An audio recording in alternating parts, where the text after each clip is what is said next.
Esse é o Ancapso e nós vamos falar agora da CPMI da Vaza Toga, que está sendo capitaneada pelo Cleitinho lá na Câmara dos Deputados. Depois dos absurdos que aconteceram com o depoimento do Tagliaferro, o pessoal quer criar a CPMI da Vaza Toga. Eu acho pouco provável que isso resulte de alguma coisa aproveitável, mas em termos de propaganda, de informação e que talvez até no futuro possa ser usado no impeachment do Alexandre de Moraes, pode ser que seja interessante essa CPMI da Vaza Toga neste momento. Vamos entender essas coisas aqui, mas eu quero lembrar para vocês que precisa do Alcolumbre se mexer para fazer essa CPMI.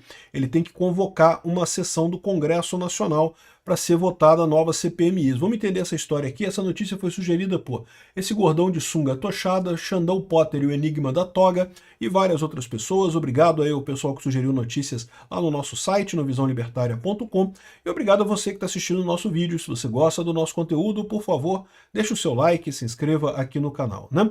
Pois bem, depois daquele depoimento bombástico do Tagliaferro lá na comissão lá do Senado, né? Que foi no primeiro dia do julgamento do Bolsonaro, acusando Alexandre de Moraes de falsificação de documentos, de uso de documento falsificado. Quem teria feito a adulteração teria sido o próprio Tagliaferro a mando do Alexandre de Moraes, né? Então, evidentemente, uma coisa muito grave. No mínimo, falsidade ideológica, mas pode ter uma série de outros crimes nisso daí, né?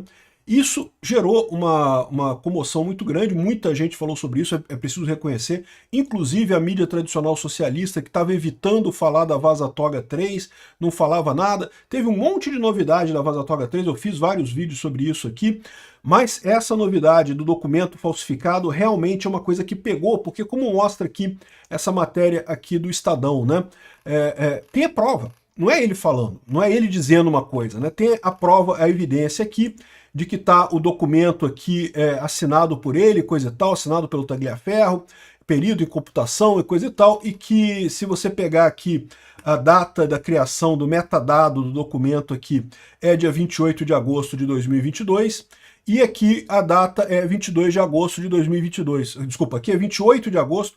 O documento foi criado no dia 28 de agosto, mas supostamente a data dele é 22 de agosto. Não tem como você criar um documento no dia 28 de agosto e botar uma data do dia 22. Você está falsificando. A informação, no mínimo, essa informação aqui está falsificada, né?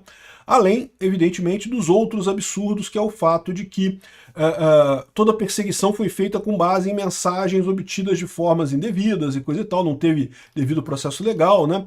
Tá aqui, ó, também teve outro documento chamado Mapas Mentais aqui, criado no dia 29 de agosto, em que ele fazia a ligação lá das pessoas, do Luciano Hang, com o Alan dos Santos aqui, acho que é, né? Um monte de gente aqui nesse mapa mental dele. Aqui é o Alan dos Santos, coitado, Gabinete do Ódio, Alan dos Santos, eu não sei o que é lá, caramba, bicho, que doença isso daqui, PayPal, Terça Livre, enfim, eles tentou fazer essa união toda aqui, é uma lambança isso daqui, tudo isso daqui já é um absurdo por si só. Mas a questão da falsificação é uma questão que chama atenção porque está comprovado. Não tem, o Alexandre de Moraes ontem respondeu a esse caso dizendo que não, que todos os procedimentos foram regulares e não teve nada. Não, isso não é responder, pô. Me explica isso daqui, como é que está aqui, ó. A data do documento 22 de agosto e as propriedades do documento, né, o metadado do documento mostrando a data de criação do dia 28 de agosto. Não tem lógica nenhuma, né? Então, é uma acusação bastante séria do Tagliaferro, e daí o pessoal está pedindo uma CPMI da Vaza Toga, né? Veja, aqui ó, Cleitinho pede CPMI da Vaza Toga, ataca o STF em julgamento de Bolsonaro. Cleitinho é um deputado lá de Minas e muito atuante também em favor do Bolsonaro e coisa e tal, e ele pediu essa CPMI para fazer esse tipo de, para estudar essas coisas, né? Veja, a Damares Alves queria a interrupção do julgamento do Bolsonaro imediatamente. O Cleitinho quer uma CPMI para levantar mais coisa e pedir o impeachment do Alexandre de Moraes. Eu acho que tudo isso é bastante justo, tá? É bastante justo mesmo. Eu só não sei se vai conseguir acontecer, tá? O número de pessoas que já assinaram, já tem 18 senadores que assinaram, precisa de 27 senadores, e tem 120 deputados que já assinaram, precisa de 171 assinaturas de deputados, né? Vai conseguir essas assinaturas? É provável que sim, tá? Embora tenha muito senador e muito deputado com medo do STF, eu acredito que há uma chance grande de conseguirem essas assinaturas para abrir a CPMI da Vaza Toga. Mas tem um problema ainda, porque abrir a CPMI ainda depende do presidente do Senado, porque lembra, a CPMI é um órgão que é conjunto do Senado e da Câmara, né? E daí o presidente do Senado precisa abrir essa CPMI. O Alcolumbre vai fazer isso? Não sei, né? Vamos ver se vai acontecer esse tipo de coisa. Tomara que sim, seria uma coisa ótima. Mas outra coisa que é importante aqui é que a CPMI em si, ela não vai dar resultado nenhum. O pessoal costuma falar assim, a CPMI terminou em circo, não deu em nada e coisa e tal. Gente, isso é toda a CPMI, tá? A CPMI embora seja um instrumento de investigação, os senadores e deputados não são investigadores particulares, não são investigadores profissionais, né? Então eles acabam produzindo um relatório que tem pouca utilidade jurídica, vamos dizer assim. É muito raro você ter alguma coisa aproveitável dos relatórios produzidos em CPMIs, né? Mas o importante não é isso, o importante da CPMI é justamente manter o assunto em voga, é manter o pessoal falando do assunto e levantar os eventuais crimes de responsabilidade do Alexandre de Moraes. Lembra, existe uma dificuldade enorme nessa história, que é o fato de que no Brasil, por jurisprudência, por costume, não existe crime de hermenêutica. Você não pode culpar um juiz pela decisão que ele tomou, por mais que tenha sido uma decisão absurda, por mais que tenha sido uma decisão sem nenhum sentido, né? Mas por isso o juiz não pode ser condenado, é chamado crime de hermenêutica, porque senão você estaria criando uma nova jurisdição em cima da justiça atual, né? Uma decisão de que se o juiz decidiu correto ou incorretamente, né? Agora, você pode criticar atos administrativos e outras coisas do juiz. E lembra, o Alexandre de Moraes, ele foi o presidente do TSE. Como presidente do TSE, evidentemente ele é responsável pela parte jurídica, por definir os cargos, por votar, esse é o papel dele como juiz, mas ele também tem o papel de administrar o TSE, né? O presidente do TSE administra o TSE, faz compras, autoriza a licitação, tem um monte de coisa que o presidente do TSE é obrigado a fazer. E o Alexandre de Moraes pode ter cometido algum crime nesse aspecto. Aí não é crime de hermenêutica, é um crime que pode, de fato, ser usado como base para um crime de responsabilidade, né? Esse caso desse documento aqui é um caso que é questionável, porque isso daqui é crime comum, né? Isso é falsificação, né? Falsidade ideológica. Em tese não é crime de hermenêutica isso daqui. É crime de falsificação mesmo, é crime comum. Em tese, os outros ministros do STF poderiam dar voz de prisão no Alexandre de Moraes e já prender ele já, tá? Aquilo que a Damares Alves pediu de interromper o julgamento, acabar imediatamente, em tese é possível. Qualquer outro ministro do STF poderia ordenar a prisão do Alexandre de Moraes. É crime comum. Juiz cometendo crime comum. Falsidade ideológica nesse caso, né? Pelo menos falsidade ideológica. Tem outros crimes que podem ser incluídos aqui também, né?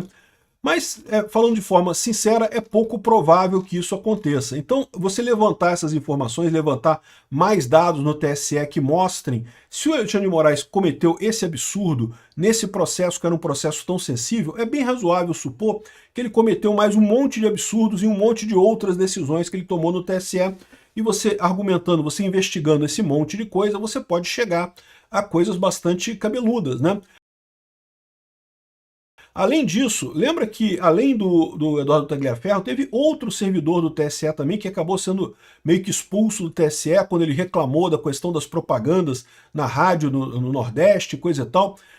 Podia chamar esse pessoal para conversar também na CPMI, para pegar informações desse povo.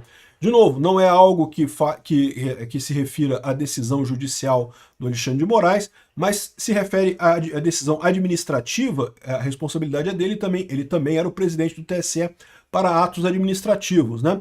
Então, me parece que pode ser uma boa coisa essa CPMI. Só não sei se ela vai passar. A CPMI, não espere que ela vai ter muito impacto no final das contas. Existe o risco do STF dizer que ela não pode passar por ser uma CPMI. Por quê? Teria que ser uma CPI do Senado. De acordo com a Constituição, o órgão responsável por fazer o controle do STF é o Senado. Então, uma CPI do Senado teria digamos, uma validade técnica melhor do que uma CPMI. CPMI é Comissão Parlamentar Mista de Inquérito, né? É uma comissão que também envolve deputados e senadores.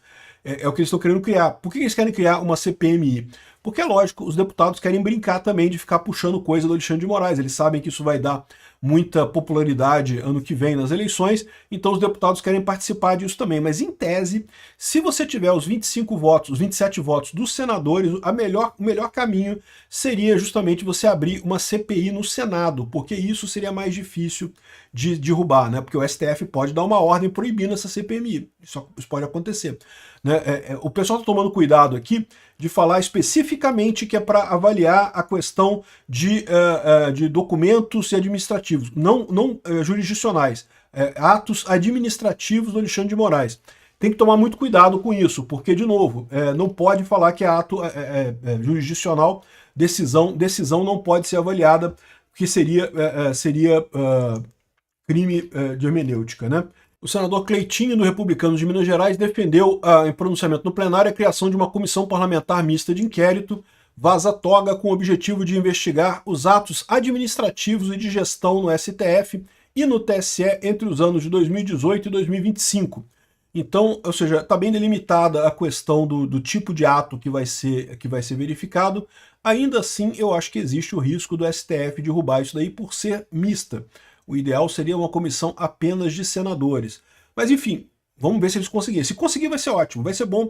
Não que vai chegar alguma coisa, mas só de levantar a informação, de jogar essas informações na mídia e eventualmente identificar outros crimes de responsabilidade do Alexandre de Moraes, já vai ser algo positivo.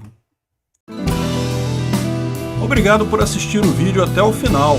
Além de curtir, compartilhar e se inscrever no canal, considere se tornar patrocinador com valores a partir de R$ 1,99. Clique no botão Seja Membro abaixo para saber as condições e vantagens de patrocinar o canal. Mais informações sobre o nosso projeto, visite os nossos sites indicados na tela.